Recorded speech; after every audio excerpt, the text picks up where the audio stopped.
बड़ी खबर आती है तो उस पर काफी शोर शराबा होता है, बहस होती है, सवाल जवाब होते हैं, मीडिया की अदालतें लगती हैं, कटघरे में लोग होते हैं।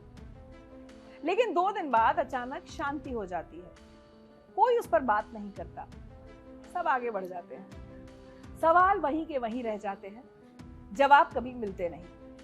लेकिन हम बात करते रहेंगे, मुद्दे उठाते रहेंगे, वो मुद्दे जो हमारी जिंदगियों से जुड़े हैं। जैसे हाल ही में दिल्ली में हुआ BMW हादसा।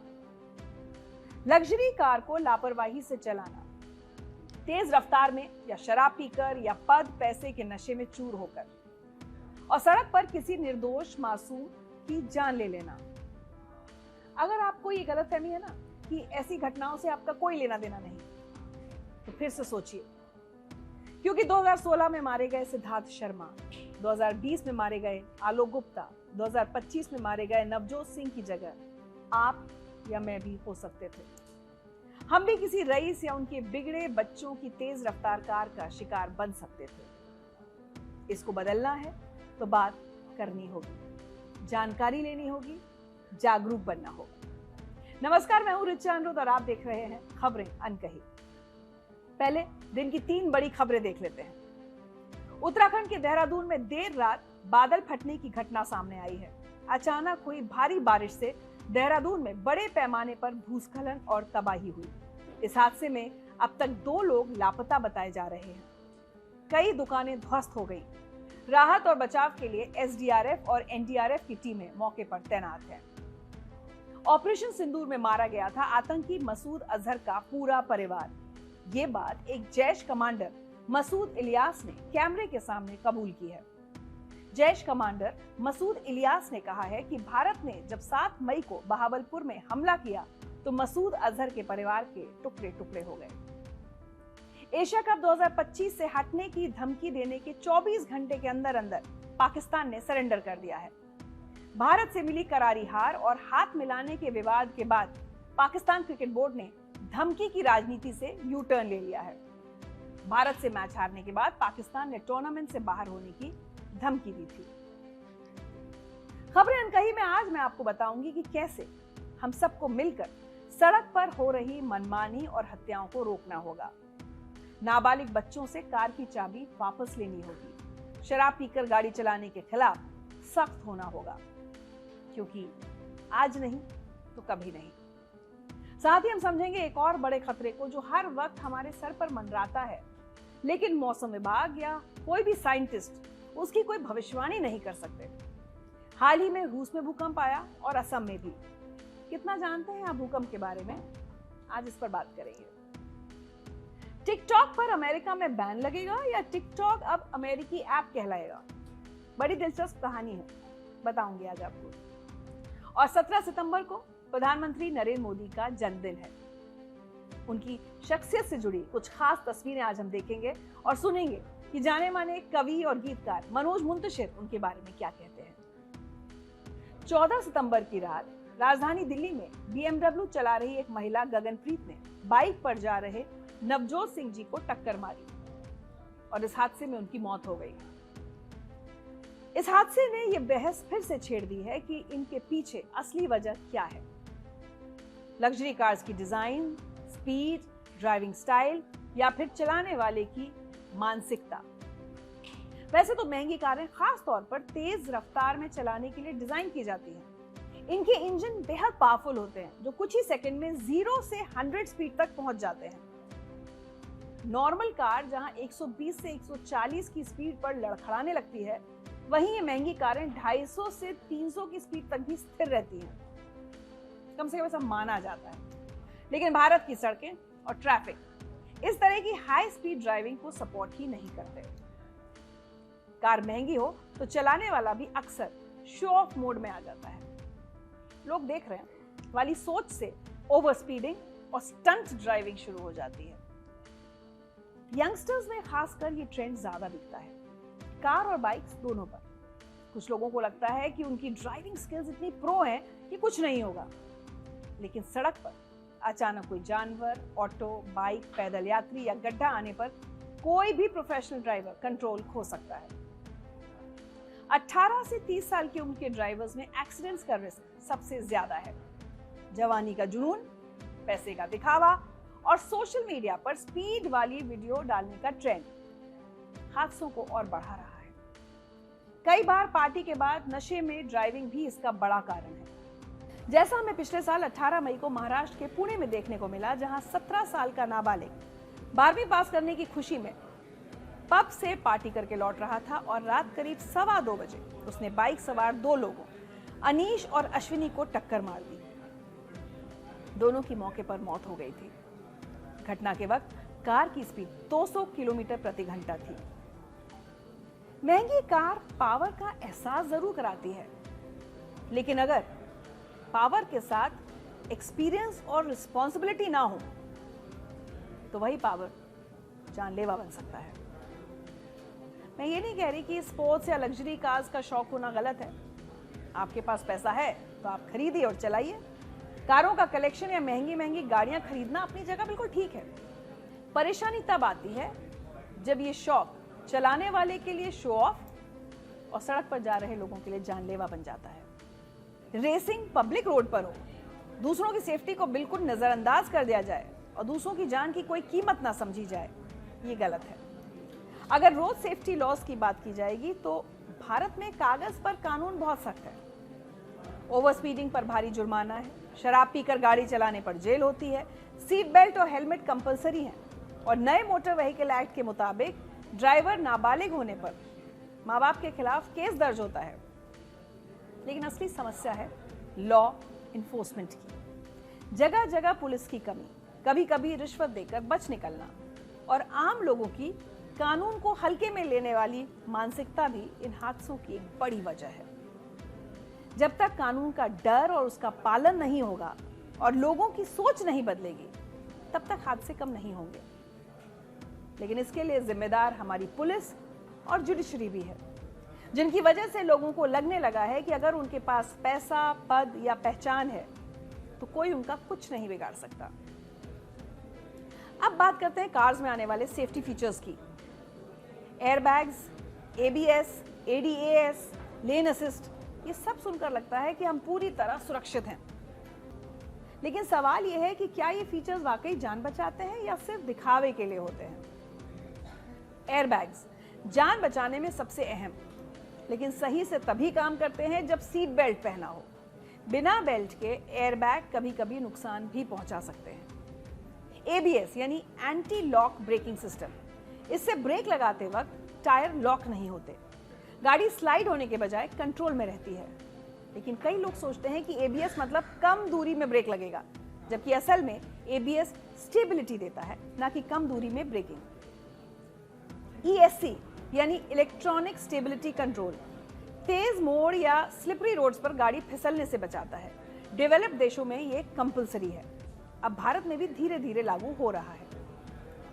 ADAS यानी advanced driver assistance system, highway पर बहुत मददगार, लेकिन इंडिया में खराब रोड मार्किंग और अनियंत्रित ट्रैफिक की वजह से ये 100% रिलायबल नहीं है। Blind spot monitoring, blind spot monitoring mirrors में सेंसर अलर्ट आते हैं, काम का फीचर है, खासकर हाईवे ड्राइविंग में। 360 डिग्री कैमरा पार्किंग में मदद करता है, ब्लाइंड स्पॉट्स कम करता है, लेकिन गाड़ी चलाते समय ड्राइवर का ध्यान भटका भी सकता है। हालांकि लग्जरी कार्स में ये हाईटेक फीचर्स मार्केटिंग स्ट्रैटेजी बन गए हैं। कई लोग सिर्फ स्टेटस सिंबल के लिए टॉप एंड वेरिएंट्स लेते हैं, लेकिन सीट बेल्ट तक नहीं लगाते। सोशल मीडिया के लिए वीडियो बनाने के चक्कर में जब तेज गाने बजाकर सनरूफ खोला जाता है तो सेफ्टी फीचर्स बेकार हो जाते हैं। हकीकत में टेक्नोलॉजी तभी मददगार साबित होगी जब इंसान उसे सही तरीके से इस्तेमाल करे, लेकिन हमारे यहाँ तो हालात ही कुछ अलग हैं। भारत दुनिया में रोड एक्सीडेंट्स के मामले में टॉप पर है। Ministry of road transport and highways के मुताबिक 2023 में भारत में 1.5 लाख से ज्यादा लोगों की सड़क हादसों में मौत हुई। बहुत सारे हादसे over speeding, drunken driving, seat belt या हेलमेट न लगाने से होते हैं। यानी सिर्फ फीचर्स काफी नहीं, ड्राइवर्स का बिहेवियर सबसे बड़ा फैक्टर है। 14 सितंबर की रात दिल्ली की सड़क पर भी ऐसा ही हुआ। धौलाकुआं इलाके में तेज रफ्तार BMW X5 ने एक बाइक को टक्कर मारी। हादसे में वित्त मंत्रालय के डिप्टी सेक्रेटरी नवजोत सिंह की मौत हो गई और उनकी पत्नी गंभीर हालत में अस्पताल में भर्ती है। महिला चालक गगनदीप कौर के खिलाफ केस दर्ज कर उसे गिरफ्तार कर लिया गया है। इसी साल 1 मई की बात है, बेंगलुरु के एक रेस्टोरेंट में वैले ने करीब 1.5 करोड़ रुपए की मर्सिडीज बेंज EQE को बेसमेंट की दीवार से टकरा दिया और ये सब हुआ इंस्टाग्राम रील बनाने की कोशिश में। असल में वैले को कार चलाने का ज्यादा अनुभव नहीं था। नतीजा, कार को काफी नुकसान हुआ। 11 जनवरी 2025 को दिल्ली के भीकाजी कामा प्लेस के पास तेज रफ्तार ऑडी कार डिवाइडर पार कर दूसरी कार से टकरा गई, जिसमें 28 साल के एक युवक की मौत हो गई। नवंबर 2024 में गुजरात के अहमदाबाद में नशे की हालत में एक ऑडी चालक ने पीक ट्रैफिक में कई गाड़ियों को टक्कर मार दी। उससे पहले सितंबर 2024 में महाराष्ट्र के नागपुर में तेज रफ्तार लग्जरी कार सिग्नल तोड़कर ऑटो से टकरा गई, जिसमें 2 लोगों की जान चली गई। राजनीतिक परिवार से जुड़ाव के कारण मामला काफी चर्चा में रहा। जुलाई 2024 की बात है, मुंबई में एक महिला के स्कूटर को BMW ने टक्कर मार दी थी और 100 मीटर तक महिला घसीटती हुई चली गई, जिसमें महिला की मौत हो गई थी, जबकि उसका पति घायल हो गया था। हादसे को लेकर शहर में कई जगह प्रदर्शन भी हुए थे। 2020 में गुरुग्राम में 49 साल के आलोक गुप्ता की जान भी ड्रंकन स्पीडी जुवेनाइल ड्राइविंग की वजह से हो गई थी। यह हादसा DLF फेज 2 रैपिड मेट्रो के पास सुबह हुआ था, जब एक नाबालिग ने तेज रफ्तार में फोर्ड इकोस्पोर्ट को चलाते हुए डिवाइडर तोड़कर आलोक की बाइक को टक्कर मार दी थी। नाबालिग या उसके माता पिता का तो कुछ नहीं हुआ। आलोक के परिवार ने अपना सब कुछ खो दिया। 4 अप्रैल 2016 को दिल्ली के सिविल लाइंस में 32 साल के सिद्धार्थ शर्मा को तेज रफ्तार मर्सिडीज ने टक्कर मार दी थी। सिद्धार्थ शर्मा सड़क पार कर रहे थे, तभी नाबालिग ड्राइवर ने मर्सिडीज से उन्हें जोरदार टक्कर मारी और वो कई फीट हवा में उछल गए। कार की स्पीड इतनी ज्यादा थी कि टक्कर के बाद कार फुटपाथ पर चढ़ गई, आगे के टायर फट गए और ड्राइवर दोस्तों संग कार छोड़कर भाग गया। ये case Mercedes hit and run के नाम से जाना गया। शुरुआत में जुवेनाइल जस्टिस बोर्ड ने नाबालिग को अडल्ट की तरह ट्रायल करने की राय दी थी, लेकिन सुप्रीम कोर्ट ने 2020 में फैसला दिया कि आरोपी घटना के समय 18 साल से कम था, हालांकि सिर्फ 1 हफ्ता कम था, इसलिए उसे जुवेनाइल के रूप में ही ट्रायल किया जाएगा। सिद्धार्थ दुनिया से चला गया और वो रईसज़ादा नाबालिग पढ़ने विदेश चला गया। ऐसे न जाने कितने मामले हैं कि अगर मैं गिनाने बैठूं तो कई घंटे लग सकते हैं। फिल्म अभिनेता सलमान खान का केस तो पूरी दुनिया को पता है, इस पर तो अब क्या ही बोला जाए। अफसोस होता है ये देखकर कि इनमें से किसी भी हत्या, जी हाँ, मैं इसे हत्या ही कहूंगी और कहती हूं, सड़क पर की गई हत्या, एक भी मामले में हत्यारे को कड़ी सजा नहीं मिली, किसी का करियर या जीवन बर्बाद नहीं हुआ, जबकि जान गई आम इंसानों की, उनके परिवारों का सब कुछ लुट गया। महंगी कारें एक्सीडेंट मैग्नेट इसलिए बन रही हैं क्योंकि उनकी स्पीड और पावर गलत माहौल में गलत मानसिकता के साथ इस्तेमाल की जा रही है। कार चाहे महंगी हो या सस्ती, स्पीड लिमिट हम सबके लिए है। असली कूल ड्राइवर वो है जो स्मार्ट और सेफ ड्राइव करता है। कानून और नियम तोड़ने से सिर्फ खुद की नहीं, दूसरों की जान भी खतरे में पड़ती है।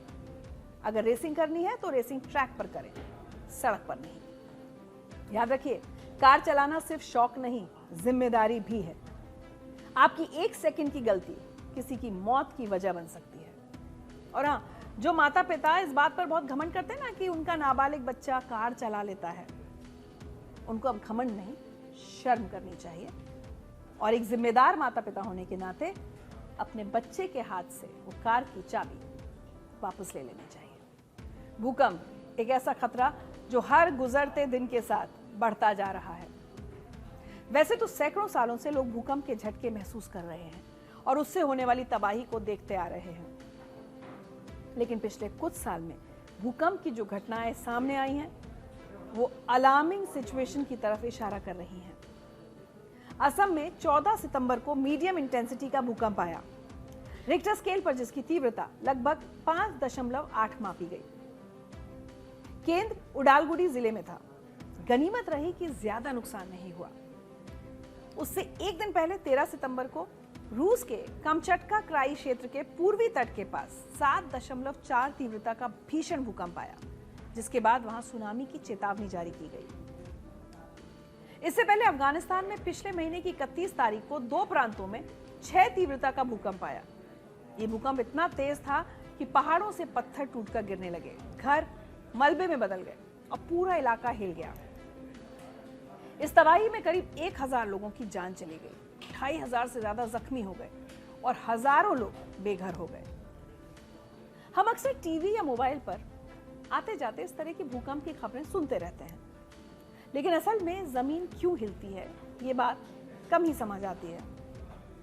चलिए आज आसान सी भाषा में आपको समझाती हूँ कि भूकंप क्यों आता है और इन्हें कैसे मापा जाता है। दरअसल धरती की सतह टाइल्स या कहें कि प्लेट्स का बड़ा पजल है, जिक्सॉ पजल की तरह। ये प्लेट्स धीमे धीमे हिलती रुकती रहती हैं, कभी टकराती हैं, कभी ऊपर नीचे फिसलती हैं। जब इनमें से कोई प्लेट अचानक बड़ी ताकत के साथ टकराती है तो तेज झटके लगते हैं और ये झटके ही भूकंप कहलाते हैं। प्रशांत महासागर के चारों तरफ फैला चक्र, जहां रोज करोड़ों टन दबाव बनता है, जिससे जापान, इंडोनेशिया और अमेरिका में अक्सर जोरदार झटके महसूस होते हैं। हिमालय रेंज के नीचे मौजूद प्लेट्स की वजह से नेपाल और भारत के उत्तरी इलाके समय समय पर हिलते रहते हैं। मिड अटलांटिक रिज में प्लेट्स दूर दूर फिसलती हैं। जरूरी नहीं कि बहुत जोर का भूचाल आए, लेकिन छोटे छोटे झटके रोजाना आते रहते हैं जिन्हें हम महसूस नहीं करते। अधिकतर भूकंप दुनिया में इन्हीं प्लेट बॉर्डर यानी प्लेटों की सीमाओं पर आते हैं। इसके अलावा भूकंप आने के दूसरे कारण भी हैं, जैसे एक है ज्वालामुखी विस्फोट। जब चट्टानें फटती हैं तब भी भूकंप पैदा होता है। वहीं दूसरी तरफ वाटर डैम्स के जलस्तर में परिवर्तन, भूमिगत परमाणु परीक्षण या खनन जैसी गतिविधियों से भी छोटे छोटे भूकंप पैदा हो सकते हैं। भूकंप का प्रेडिक्शन कर पाने वाली तकनीक अभी तक नहीं मिल पाई है, लेकिन उनका मेजरमेंट और असेसमेंट किया जा सकता है। भूकंप को मापने का सबसे पुराना तरीका है रिक्टर स्केल। इसे 1935 में बनाया गया था। इसमें झटके की ताकत को 1 से 10 तक अंक देते हैं। हर इकाई बढ़ने पर झटका लगभग 10 गुना जोरदार होता है। इसके बाद आता है मॉडर्न मैग्नीट्यूड स्केल। जब रिक्टर स्केल में बड़ी घटनाओं को नापने में दिक्कत होती है तो इसी नए तरीके से झटके की कुल ऊर्जा मापी जाती है। ये ज्यादातर बड़े झटकों के लिए ज्यादा सटीक माना जाता है। भूकंप के मेजरमेंट के लिए सीस्मोग्राफ का इस्तेमाल भी किया जाता है। जमीन में लगे सेंसर कंपन को रिकॉर्ड करते हैं। जब जमीन हिलती है तो पेपर पर इसकी लहरें बनती हैं। लहरें जितनी ऊंची उतनी जोर का झटका। अब रिक्टर स्केल पर भूकंप की तीव्रता के बारे में आपको बताती हूँ। मतलब 1 से 10 के बीच भूकंप आने पर क्या हालात होंगे वो समझिए। 0 से 1.9 इतने हल्के भूकंप होते हैं कि आदमी को महसूस ही नहीं होते। केवल सिस्मोग्राफ ही इन्हें पकड़ पाते हैं। 2 से 2.9 कुछ लोगों को हल्का कंपन महसूस हो सकता है अगर आप बहुत अलर्ट हो, लेकिन वैसे कोई नुकसान नहीं होता। 3 से 3.9 अक्सर लोगों को महसूस होता है, लेकिन नुकसान बहुत कम होता है। घर में रखी चीजें हल्की हिल सकती हैं, आपके पंखे लाइट्स थोड़ा हिल सकते हैं। 4 से 4.9 दीवार पर लटकी घड़ी और फ्रेम हिलने लगते हैं। फर्नीचर हिलता है, लेकिन ज्यादा नुकसान फिर भी नहीं होता। 5 से 5.9 कमजोर इमारतों को नुकसान हो सकता है। सभी लोगों को भूकंप का एहसास होता है। 6 से 6.9 अच्छी इमारतों में भी दरार आ सकती है। आबादी वाले इलाकों में काफी नुकसान होता है। 7 से 7.9 इमारतें गिरने लगती हैं। बड़े पैमाने पर तबाही होती है। 8 से 8.9 अगर समुद्र के पास हो तो सुनामी आ सकती है। बड़े पुल भी गिर सकते हैं, और अगर इसकी तीव्रता 9 से ज्यादा हो जाए तो सबसे बड़ी तबाही होगी। कह सकते हैं कि कयामत आ जाएगी। भूकंप का एक अहम हिस्सा होता है एपिसेंटर यानी केंद्र बिंदु। अगर केंद्र बिंदु की गहराई कम होगी और वो जितना सतह के करीब होगा तो नुकसान उतना ज्यादा होगा। ऐसा ही कुछ हाल के दिनों में देखने को मिल रहा है। 31 अगस्त 2025 को पूर्वी अफगानिस्तान में भी धरती हिली।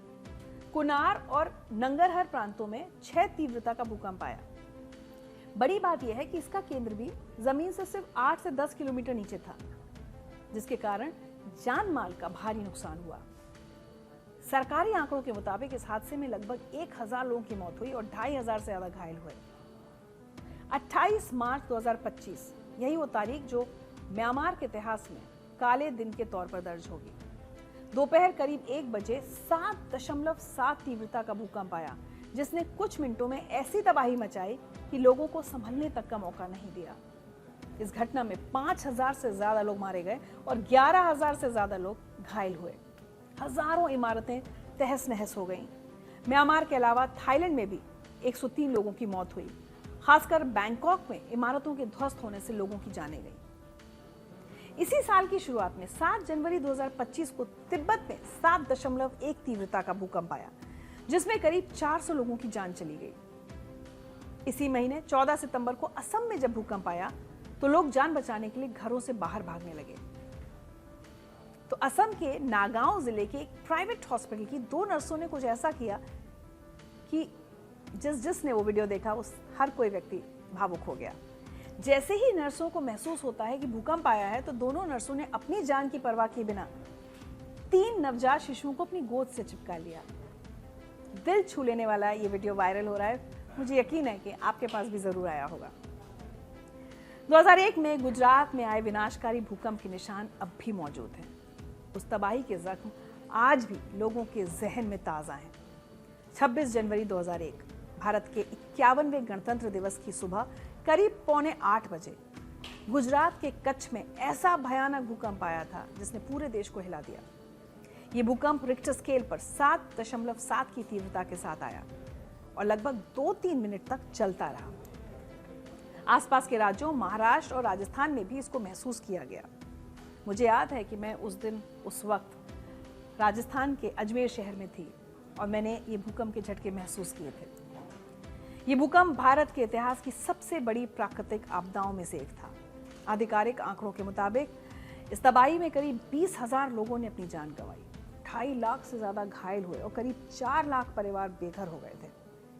सबसे ज्यादा तबाही भुज शहर में हुई, जहां लगभग 10,000 लोगों की मौत हुई और शहर की 38,000 से ज्यादा इमारतें जमींदोज हो गईं। अभी अगर मौजूदा स्थिति की बात की जाए तो उत्तरी भारत में भी लगातार भूकंप के झटके महसूस किए जा रहे हैं। खासकर दिल्ली एनसीआर में पिछले 1 साल के दौरान कई बार धरती हिल चुकी है। भारत में हिमालयी क्षेत्र नॉर्थ ईस्ट के साथ साथ गुजरात के कई इलाके और पश्चिमी राजस्थान सबसे ज्यादा संवेदनशील हैं। भूकंप की संवेदनशीलता के हिसाब से भारत को 4 सीस्मिक जोन्स में बांटा गया है। जान लीजिए कि आपका शहर किस जोन में आता है। जोन 5 यहाँ सबसे ज्यादा खतरा है।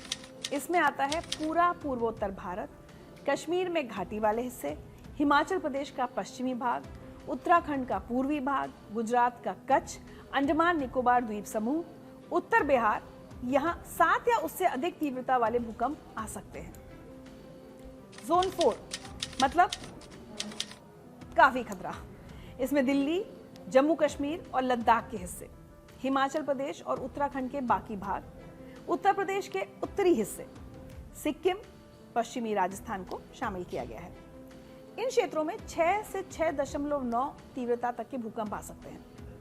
जोन 3 यानी थोड़ा कम खतरा। इसमें आते हैं केरल, गोवा, लक्षद्वीप, पंजाब, उड़ीसा, उत्तर प्रदेश और हरियाणा के कुछ भाग, पश्चिम बंगाल के कुछ हिस्से, मुंबई, अहमदाबाद और चेन्नई जैसे शहर। यहाँ 5 से 6 तीव्रता तक के भूकंप आ सकते हैं। जोन 2 बेहद कम खतरा, क्या समझ लें, ना के बराबर। ये सबसे कम भूकंपीय सक्रियता वाला क्षेत्र है, जहाँ 4.9 या उससे कम तीव्रता के भूकंप आते हैं। इसमें मध्य प्रदेश, झारखंड, आंध्र प्रदेश, तेलंगाना और कर्नाटक को शामिल किया गया है। जोन 4 में शामिल देश की राजधानी दिल्ली की बात की जाए तो 2025 में दिल्ली एनसीआर में भूकंपीय घटनाओं में असामान्य वृद्धि देखी गई है। इसी साल जुलाई 2025 तक 17 भूकंप दर्ज किए गए, जो 2015 से 2024 के औसत से 70% ज्यादा है। ये एक अलार्मिंग सिचुएशन की तरफ इशारा है। इसके लिए राष्ट्रीय आपदा प्रबंधन प्राधिकरण यानी एनडीएमए ने तैयारी तेज कर दी है। इसी साल जुलाई अगस्त में दिल्ली एनसीआर में भूकंप को लेकर मॉक ड्रिल्स की गई। आपातकालीन वाहनों और बचाव दलों की तैनाती का अभ्यास किया गया। वैसे तो भूकंप एक प्राकृतिक आपदा है, लेकिन तैयारियों और सावधानियों से लोगों की सुरक्षा सुनिश्चित की जा सकती है। आप भी अपनी और अपने परिवार की सुरक्षा कर सकते हैं। घर में ऐसे कोने या क्षेत्र को पहचानें जहां भूकंप आने पर सुरक्षित महसूस हो। भारी अलमारी, शेल्फ या टीवी को दीवार के साथ बोल्ट या स्ट्रैप से मजबूती से जोड़ दें ताकि उनके गिरने से किसी को चोट ना लगे। इमरजेंसी किट तैयार रखें जिसमें टॉर्च, रेडियो, पानी की बोतल, फर्स्ट एड, जरूरी दवाइयाँ, चार्जर, पावर बैंक और रेडी टू ईट चीजें रखें। ये तो रही भूकंप के आने से पहले की तैयारी। अगर अचानक झटके महसूस होने लगे तो सबसे पहले तुरंत घुटनों तक झुक जाएं। अगर कोई मजबूत मेज या टेबल पास में है तो उसके नीचे चले जाएं और मेज या टेबल के पैरों को मजबूती से पकड़ें ताकि हिलने पर भी कवरेज बची रहे। हमेशा सुरक्षित कोनों की ओर देखें। खिड़की, शीशा या बुक शेल्फ से दूर रहें। लिफ्ट का इस्तेमाल ना करें। घर या इमारत से बाहर जाने के लिए सीढ़ियों का इस्तेमाल करें। बाहर निकलने पर इमारत की बाहरी दीवारों के पास ना खड़े हों। गिरते मलबे से दूर रहें। वैसे आजकल तो लोगों के लिए सबसे जरूरी सलाह यह होती है कि भूकंप की स्थिति में रील बनाने के बजाय जान बचाने की सोचें। हाँ, अगर आप मेरी तरह किसी हाई राइज की ऊंची मंजिल पर रहते हैं तो हमारे जैसे लोगों के लिए ज्यादा कुछ करने को होता नहीं है, क्योंकि हम लिफ्ट नहीं ले सकते और इतने फ्लोर्स, सीढ़ियां उतर नहीं सकते। तो जहां है वहीं सुरक्षित रहने की कोशिश करनी चाहिए। एक तरफ अमेरिका, दूसरी तरफ चीन, बीच में टिकटॉक। 17 करोड़ अमेरिकी यूजर्स वाला सबसे पॉपुलर ऐप बैन की कगार पर था, लेकिन अचानक टिकटॉक को चालू रखने के लिए अमेरिका चीन के बीच डील चर्चा में आ गई है। कौन जीता, कौन झुका और भारत क्या करेगा? क्या अमेरिका के रास्ते भारत आएगा टिकटॉक? क्या अमेरिका के राष्ट्रपति डोनाल्ड ट्रंप चीन के सामने झुक गए हैं? टिकटॉक पर लटकी तलवार आखिर क्यों हट गई? क्या यह सौदा सिर्फ सोशल मीडिया का है या इसके पीछे छुपा है दुनिया की सबसे बड़ी ट्रेड डिप्लोमेसी का खेल? और सबसे बड़ा सवाल, इस डील का भारत पर क्या असर होगा? आइए आपको पूरा खेल समझाती हूँ शुरुआत से अंत तक। पिछले एक साल में अमेरिका और चीन के बीच टिकटॉक को लेकर काफी खींचतान चल रही थी। अमेरिका दावा करता रहा कि टिकटॉक एक चीनी ऐप है जिसे चीन की कंपनी बाइट डांस चलाती है और इससे अमेरिकी यूजर्स की प्राइवेसी, डेटा सिक्योरिटी और राष्ट्रीय सुरक्षा खतरे में पड़ सकती है। अमेरिकी सरकार ने पहले अपने सरकारी कर्मचारियों के फोन से टिकटॉक हटवाया, फिर पूरे देश में टिकटॉक को बेचने या बंद करने के लिए नए कानून पास किए। सेल और बैन एक्ट आया, जिसमें कंपनी से कहा गया कि अगर आप अमेरिका को हिस्सेदारी नहीं बेचेंगे तो हम ऐप बंद कर देंगे। लेकिन अब देखिए क्या हुआ है। अमेरिकी राष्ट्रपति डोनाल्ड ट्रंप ने टिकटॉक विवाद को सुलझाने के लिए एक विशेष कंपनी के साथ समझौते की घोषणा की है। ट्रंप ने ट्रूथ सोशल पर लिखा कि एक कंपनी पर समझौता हुआ है जिसे अमेरिकी युवा बचाना चाहते हैं। उन्होंने अमेरिका, यूरोपीय संघ और चीन के बीच व्यापार बैठक की तारीफ करते हुए इसे सफल बताया। हुआ क्या, ये समझिए। 15 सितंबर को स्पेन की राजधानी मैड्रिड में 2 दिन के ट्रेड मीटिंग में अमेरिकी वित्त मंत्री स्कॉट बेसेंट और चीनी उप प्रधानमंत्री ही लिफेंग की मौजूदगी में दोनों देशों ने आखिरकार एक फ्रेमवर्क डील साइन कर दी। अमेरिकी राष्ट्रपति डोनाल्ड ट्रंप टिकटॉक के बैन को लेकर लगातार बयान दे रहे थे, जबकि चीन ने शर्त लगा दी थी कि ट्रेड पर बात टिकटॉक से ही शुरू होगी। ऐसे में 15 सितंबर को डोनाल्ड ट्रंप ने एक विशेष कंपनी के साथ समझौते की घोषणा की, जिसके बाद चर्चा तेज हो गई कि विशेष कंपनी सोशल मीडिया दिग्गज टिकटॉक है, जिसके जरिए दोनों देशों के बीच विवाद को सुलझाने के लिए बातचीत चल रही है। टिकटॉक सिर्फ एक ऐप नहीं बल्कि सियासी और कारोबारी पावर का नया उदाहरण बन गया। इसके लिए ये आंकड़े देखिए। टिकटॉक आज दुनिया की सबसे बड़ी सोशल मीडिया एप्स में से एक बन चुका है। backlinko.com के आंकड़ों के मुताबिक टिकटॉक के दुनिया भर में 112 करोड़ से ज्यादा मंथली एक्टिव यूजर्स हैं। अमेरिका में इसकी पकड़ और भी मजबूत है। यहाँ 17 करोड़ लोग टिकटॉक इस्तेमाल करते हैं। इनमें 8 करोड़ 22 लाख लोग हर दिन टिकटॉक खोलते हैं। सिर्फ यूजर्स ही नहीं, टिकटॉक के बिजनेस का ग्राफ भी तेजी से ऊपर जा रहा है। साल 2024 में टिकटॉक ने अमेरिका से करीब 83,000 करोड़ रुपए की कमाई की। यूजर्स की एक्टिविटी भी चौंकाने वाली है। प्यू रिसर्च सेंटर की एक रिपोर्ट कहती है कि 33% अमेरिकी अडल्ट्स टिकटॉक का इस्तेमाल करते हैं और रोजाना औसतन 52 मिनट टिकटॉक पर बिताते हैं, यानी लगभग 1 घंटा। डाउनलोड्स के मामले में भी टिकटॉक टॉप पर है। सिर्फ इसी साल 2025 के शुरुआती 6 महीनों में इस ऐप को 43 करोड़ से ज्यादा बार डाउनलोड किया गया। अब सोचिए, अगर ये बैन हो जाता तो सबसे बड़ा नुकसान अमेरिकी कंपनियों और क्रिएटर्स को होता। इसलिए ट्रंप ने समझौते का रास्ता चुना। टिकटॉक का बैन ट्रंप प्रशासन के लिए बड़ा चुनावी जोखिम था। एक तरफ यूथ नाराज होता, चीन झुकने को तैयार नहीं था, डील में अड़चनें आई। इसके बीच में ट्रंप ने बार बार तारीख आगे बढ़ाई, बैन को टालते रहे और बार बार बयान दिए, कभी टफ टोन में, कभी डील की संभावना जताकर। चीन भी साफ कर चुका था कि ट्रेड टॉक की शुरुआत टिकटॉक से ही होगी। इसी सियासी दबाव के कारण अंतिम डील की राह खुली। अभी की जानकारी के मुताबिक डील एक संयुक्त वेंचर के रूप में बनी। अमेरिका की कंपनियां टिकटॉक में 50% हिस्सेदारी लेंगी ताकि डेटा अमेरिका के कंप्यूटर्स में सेव रहे। तकनीकी कंट्रोल का बड़ा हिस्सा अमेरिका के पास होगा, पर मालिकाना कुछ हिस्सा चीन के पास भी रह सकता है। शुक्रवार को ट्रंप और शी जिनपिंग फोन पर बात करेंगे, यानी डील पर मुहर तभी लगेगी। लेकिन ये सिर्फ डेटा और सोशल मीडिया ऐप का मामला नहीं है, बल्कि डिजिटल सिल्क रोड की लड़ाई है। चीन 2015 से इस मिशन पर है कि जैसे पहले सिल्क रोड से सामान और संस्कृति दुनिया भर में गई थी, वैसा ही वर्चस्व अब डिजिटल दुनिया में भी कायम किया जाए। टिकटॉक को चीन अपनी डिजिटल पावर दिखाने का जरिया मानता है। अमेरिका को डर है कि कहीं चीन यूजर्स की निजी जानकारी लेकर उन्हें प्रभावित ना करने लगे। अमेरिका के कई राज्यों में तो टिकटॉक के खिलाफ जांच तक बिठा दी थी। अमेरिकी संसद में अरबों डॉलर के कारोबार और डेटा लीक की संभावना के चलते ये मामला सख्त बना रहा। दूसरी तरफ पब्लिक में इस बैन को लेकर भारी विरोध और समर्थन बटा हुआ था। प्यू रिसर्च के हिसाब से करीब 50% अमेरिकियों को बैन मंजूर था, लेकिन टिकटॉक यूज करने वालों में से सिर्फ 19% ही बैन के पक्ष में थे। अब असली सवाल हमारे लिए, भारत के लिए इसका क्या मतलब है? भारत ने 2020 में गलवान घाटी विवाद और डेटा सिक्योरिटी की वजह से टिकटॉक समेत 59 चीनी ऐप्स पर सीधे बैन लगा दिया था। अगर अमेरिका और चीन के बीच हुई डील से टिकटॉक का कंट्रोल अमेरिका के हाथ में आ जाता है और डेटा सिक्योरिटी की बड़ी गारंटी मिल जाती है, तो भारत सरकार के लिए टिकटॉक वापसी की राह खुल सकती है। ट्रंप ने खुद कहा है कि चीन के बाद अगला बड़ा अग्रीमेंट भारत से होगा, जिनमें मार्केट ओपनिंग, टेक्नोलॉजी ट्रांसफर और सप्लाई चेन्स शामिल हैं।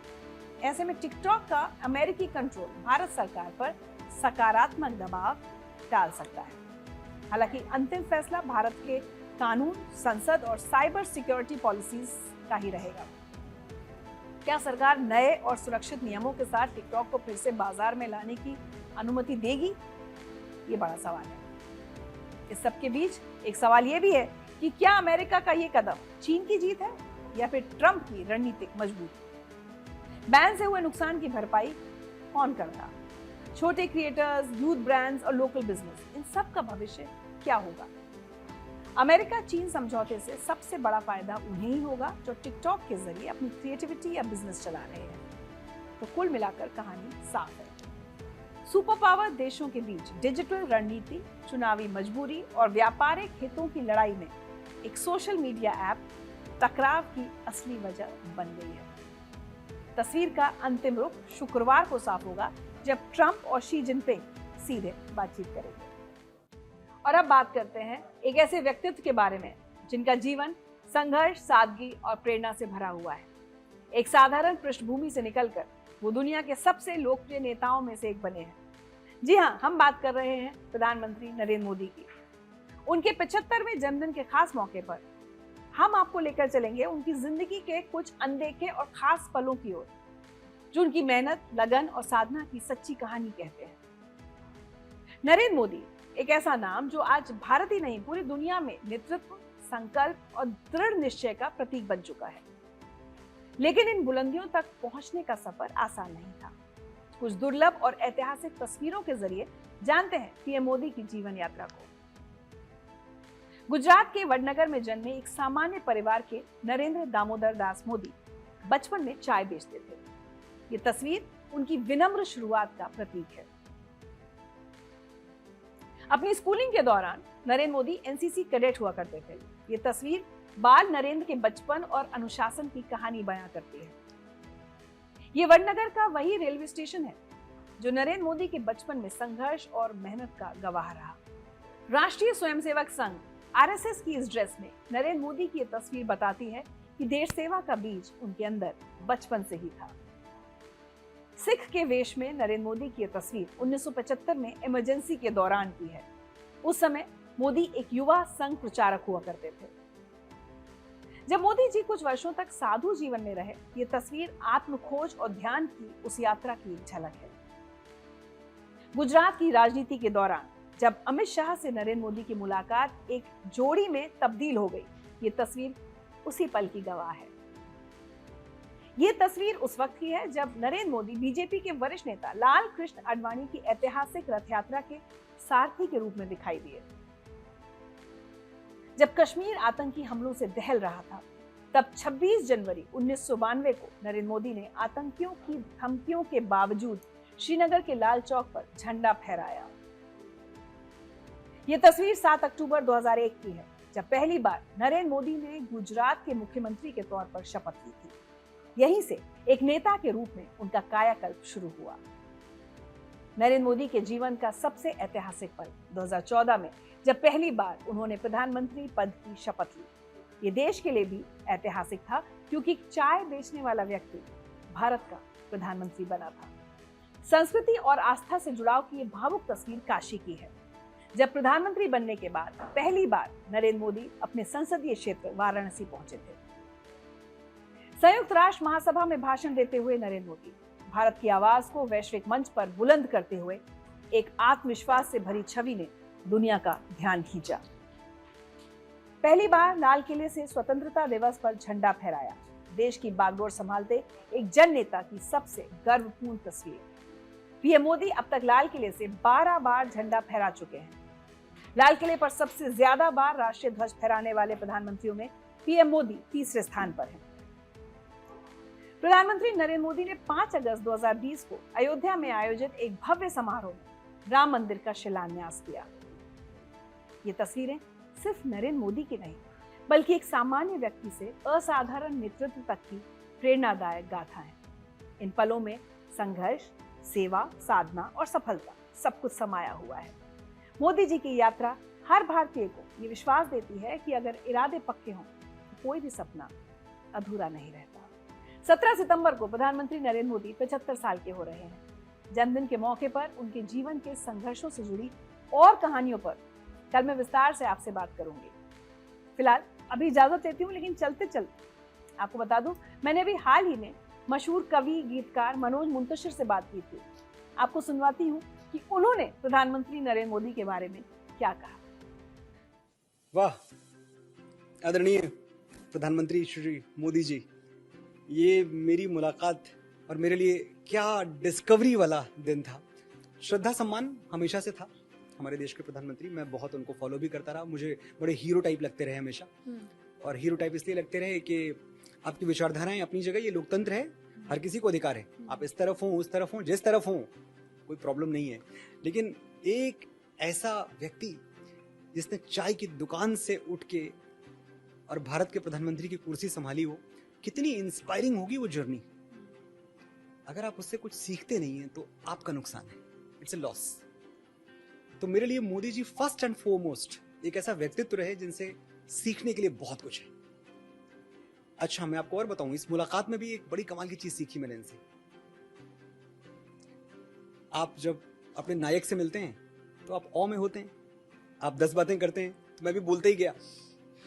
आपने ये किया, वो किया, ऐसा किया, वैसा किया, हर चीज मैं बोलने लगा। मुस्कुरा के सुनते रहे, और जैसे ही मैंने बोलना खत्म किया मुझे कह रहे हैं, नहीं मनोज जी, ज्यादा कुछ नहीं हो पाया है, बहुत काम करना बाकी है। ये कहना उस व्यक्ति का, तब दूसरी बार ये प्रधानमंत्री की कुर्सी पे थे, तो तीसरी बार है, सौभाग्य इस देश का।